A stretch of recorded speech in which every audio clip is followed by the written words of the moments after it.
Yo, what is going on, guys? Miguel here. So today we're coming at you with a video on subtle things you can do to increase your conversion when going out door knocking. This relates to real estate, any sort of door knocking, which is solar, whatever you want to do. It just in general has to do with door knocking as a whole. Now, if you guys haven't been here before, my name's Miguel. I'm a realtor. Of course, I'm located out in Canada. As you can see, I'm wearing my winter jacket. I just came back from a 3-hour door knocking session in the cold. I got my thermals under this, and I've been licensed. Just finished my second full calendar year, and it's been very good for me. And I built my whole business doing door to door, and I love talking about it. So I'm going to share with you guys the small things that I do that really increase my conversion, because I truly believe there's a lot of things that tie into, and there's a reason why there's certain types of people that don't do well at the doors no matter how many doors they knock, and there's other people that will have better conversion. Well, why is that? Well, even if one A and B know their scripts, right? It really comes down to these small things, and I'm going to show you exactly what those are. So if I can kind of break it down as a whole, now there's really 7 parts. I'm not going to go through all of them in huge detail because that would be a very long video, but I am going to go down to it in my details. If you guys watch my video, you know what I'm talking about. So let's start with number 1. That's going to be dress the part. What do I mean by that? Well, this comes down to how are you dressing for the job, essentially, right? Now, me as a real estate agent, I'm going to dress as how I want people to perceive my image, right? Now, this isn't, people don't see me as someone who's dressed up in a suit and tie, you know, someone who's got his like fancy Rolex on, or like someone who's got his, polo t-shirt with like a, not a billboard. What's it called? What are those? Anyway, clipboard. Yeah, clipboard in their hand, right? The way I show up at the doors, guys, is how I want people to perceive me. What is that? Well, for example, like what I'm wearing right now is what I was wearing while I was just door knocking out in the cold. I have to stay warm, right? So for me, I'm wearing this. It's a nice North Face jacket, and I got my thermals underneath, and then I got a nice pair of thermal pants on. Right now, I'm actually wearing my Lulus, my joggers, which I actually wear to. They're like professional looking joggers. No one knows. I wear them out to appointments and stuff, but I'm wearing them because it's good door knocking attire. And when I show up to their house, it's also professional enough to the point where they're like, okay, this is how I've seen this guy. This is how I'm perceiving him. In the summer, for example, when it's warmer, because again, I have to stay warm. What I'm trying to say is you don't want to go out in the winter dressed up in a suit and tie, trying to look professional. That's not how it is, right? That'll be a big rookie mistake if you decide to do that. The other side of it too is just having a comfortable pair of shoes, right? I'm wearing a warm pair of shoes. These are I'm wearing some like North Face boots that keep me really warm. But again, the whole point of it behind it is that when I'm wearing this, it keeps me comfortable when I'm out, right? I'm not wearing like dress shoes and stuff because you'll hurt your feet. But the other side of it too is that, again, going back into the summer months when it's warmer, I'm wearing like a fitted black t-shirt that's like nice that I can wear to listing appointments, but also looks it comes off as casual professional is the way I can summarize it, right? But the way people see me at the door is how they're going to see me in person, right? Because that's the nice part about building a database, is that people see through door knocking, is that people are meeting you at their door and they're going like, okay, I've seen how this guy dressed. This is how I expect him to show up, right? So to summarize that, you want people to see you on how they're going to expect to show up, because that's your first impression. When you meet them at the door, your first impression is how you're dressed, right? And again, people aren't going to expect me in today was like minus 6 degrees Celsius. They're not going to expect me to show up at their door in a suit and tie, right? They're going to be totally okay if I'm wearing a North Face jacket, stuff like that. The other side of it too is I don't carry a clipboard and stuff with me, right? The big part behind like carrying a clipboard and dressing a certain way, like certain colors is a big one too. But when you're dressing a certain way and you're carrying a clipboard around with you, the client's immediately putting you into a box. When you have a clipboard, you're a salesperson, right? When you're wearing a certain color, you might be not Judas Priest. Oh my God, Judas Priest. You're what are they called? Jehovah's Witness, right? You're not a Jehovah's Witness. When I knock on the door, they see a guy who's dressed up in a North Face jacket and a nice, like, just looks like a normal guy that looks reasonably professional, and they're like, who is this guy, right? That's exactly what I want them to think. Who is this guy? As opposed to, oh, another salesperson not going to answer my door. That's why my answer rates are so high. I have like a 42% answer rate at the door. Like, a lot of people answer the door for me, right? Now, keep in mind, especially in the winter months, I can see if someone's home. But again, that's just how you guys got to see it, right? So So dress the part means just make sure you're dressing the way you want people to perceive you. Again, this other side of it is making sure that you don't want to be put up in a box, right? You don't want to be placed up as a salesperson or Mormon, whatever you want to call it. But you also want to make sure that you're dressed comfortably, right? That's the way you got to dress for door knocking, because you can't sell someone if you feel like you're about to die because you're so cold, right? That's the easiest way I can put it. So that's dressing the part.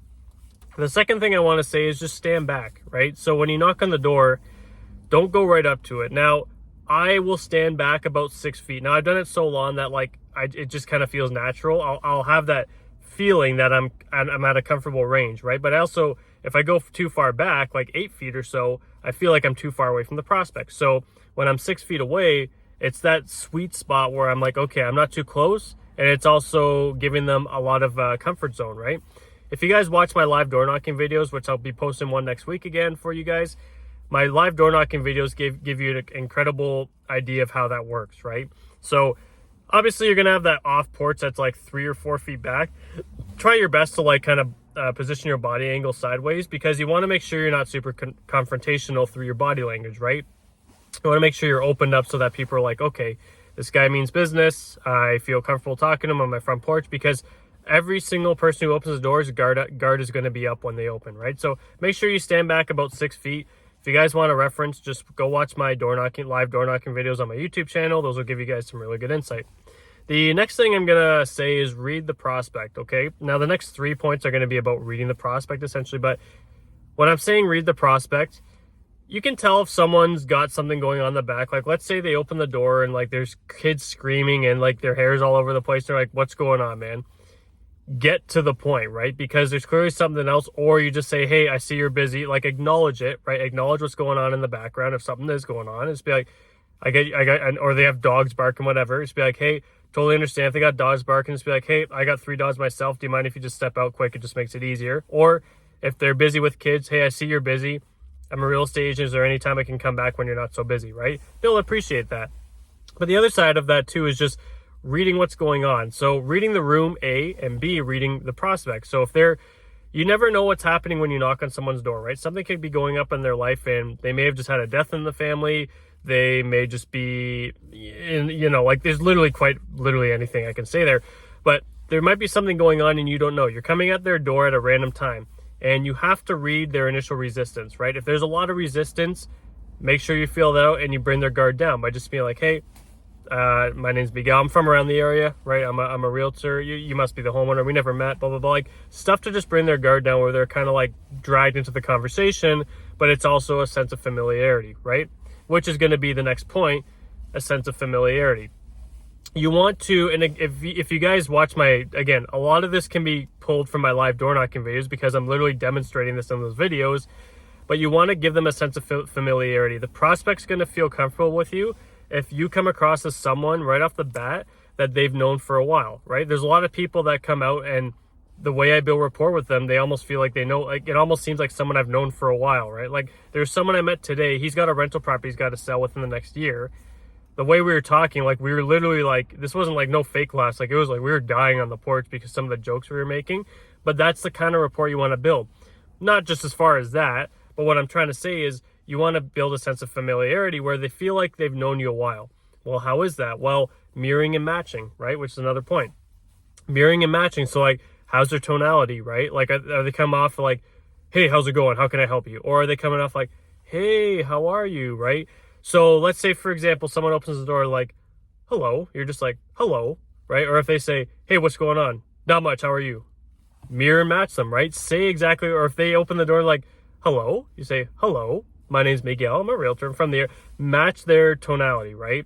So part of that too is knowing the disc profile, right? The driver, the influencer, the soft, I'm an S, the soft personality, the amiable, or the analytical, which an analytical you really won't know unless you see like a big Star Wars sticker or something. No offense to anyone, but let's like for an analytical, you kind of have to get into the conversation a little bit more to figure that out. But again, you can find out pretty quickly if someone's a driver or an influencer, right? And then an S, you can really right away tell because they're soft spoken, right? You want to match that, right? You want to get on the same level as them as much as possible. And those first few steps where I even said like dress the part, stand a decent amount back, will help you gain that sense of familiarity to where the conversation rolls into, oh, okay, part of that too is some of your scripts, right? Like, how long you been here? Oh yeah, I've been here for a while too. Do you see what's going on there? Do you see what's going on? Are you happy with what they're doing with the construction? Oh yeah, there's so many rentals in the neighborhood. How are you feeling about that?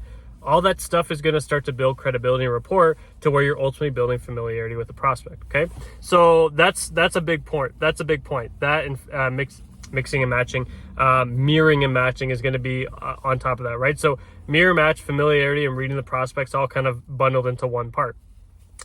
The next portion I'm going to say, or the next part I'm going to say, is the efficiency you're door knocking at, right? So for me, I always say I could be faster at the doors. However, my conversion is very high. Why? Because when I know I have someone who might be able to help me out, where I always base it off of, okay, so the way efficiency is, the way I can break it down is, you want to make sure you're getting through to the live ones, right? The ones who have a legitimate need, because you can get that out of the way by saying, hey, just curious if you had any plans to buy, invest, sell this year, right? I try not to stick too long on my initial pitch. Like, even if I'm doing a just sold, I'm like, hey, just sold the home around your area. We did really well. We got this. Usually when you see a home sell in an area, especially if it does well, you'll see another one come up. So I'm just curious if you had any plans to make a move this year, right? Buy, sell, invest, whatever, right? And if they say no, then you can test it by saying, okay, just curious, you're going to be here forever. If they're going to be there for a long time, or they're never going to move, is basically the way I categorize it, then just ask them who else they know, right? That way you're getting on. You don't spend more than 30 seconds at that door and you can move on. The other side of it, though, to help understand, because I know I made a previous video on this, because I feel like a lot of people go too fast. You don't want to go too fast. You want to spend your time, if you can tell. This is how I categorize it.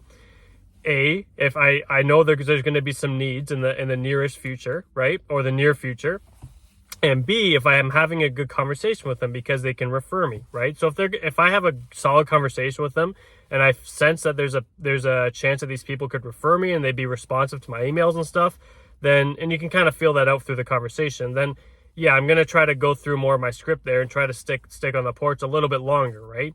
Now, if someone's a direct lead and I know they need to buy or sell or invest, I'm going to ask more questions to try to get more out of them, to try to push the sale forward, essentially, right? Does that make sense? So basically, the way I look at it is, if someone has no plans, or I don't see any value on adding them to my database, I'm just going to say, who else would you know? Okay, thanks for your time. I'll get going, right? Don't try to spend more than 30 to 45 seconds on that door, is what I'm trying to say, right? So that's time efficiency. Now, when we're talking, and of course you want to do things like walk like you're familiar with the area, right? Walk like you're part of the neighborhood, and also make sure you're walking at a fair pace, right? Don't be slouching around. Look happy while you're walking around, and look like you're a part of the area, right? But the other side of that too, if you want to be really efficient, is you want to know your scripts and dialogues, right? So your script is there. It's just like a listing presentation, everything, right? The design of the script is to make sure you're controlling the conversation. Whoever is asking the questions is the one who's ultimately in control, right? So that way, let's say you're saying your script, hey, how long have you been in the area? Oh, I've been here for 10 years. Hey, by the way, do you play soccer at all?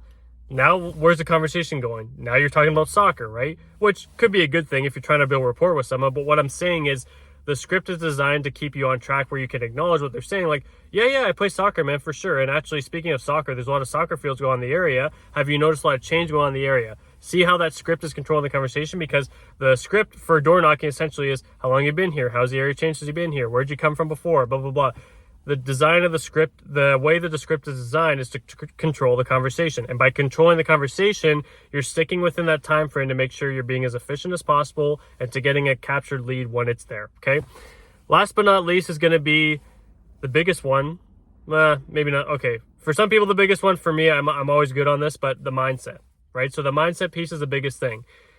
If you're positive, you're going to see positive results, and the conversation you're going to have are going to be positive. If you're negative, or if you were negative earlier, you're not going to have good results. Why? Because that's going to be a direct reflection. Your mindset is very critical, right? So this is a big thing too. You got to be bulletproof when going to the door, because if you just had a conversation with someone and they're like, yeah, F off, man, or like whatever, like, you'll get those people from time to time, right? You'll get people who, like, were not happy that you were coming by. You got to understand that that's just a part of it, right? You don't know what's going on, and you just got to be like, okay, no problem. Brush it off, go to the next door, and have a smile on your face, right? You can't bring any negativity to you at the door, or it'll have a direct correlation to your results. Negative attitude, negative results of the door. Positive attitude, positive results of the door. Does that make sense? I hope it does. So guys, those are really like the 7 key pieces that you can say are like sub traits to door knocking to really help your conversion. And I truly believe that these 7 points are what separates people from like people who can do the same thing, like 2 agents that can do the same thing, but one will be like this with the doors and the other's not doing anything and can knock on way more doors, right? And I can say from my own experience, I've worked with some agents who have knocked on way more doors than I have in the time they were trying it out, and they gave it up after like a year or so, or like even less, because they just weren't having the results. And instead, I'm having incredible results because I'm following these patterns, right? Okay, so I hope this helps, guys. Next week is going to be a live door knocking video. It's supposed to be a little bit warmer. And yeah, I'm excited to get some doors in for you guys and to show you. But yeah, make sure you practice these traits. You'll see high results at the door. Thanks, guys. Talk to you soon.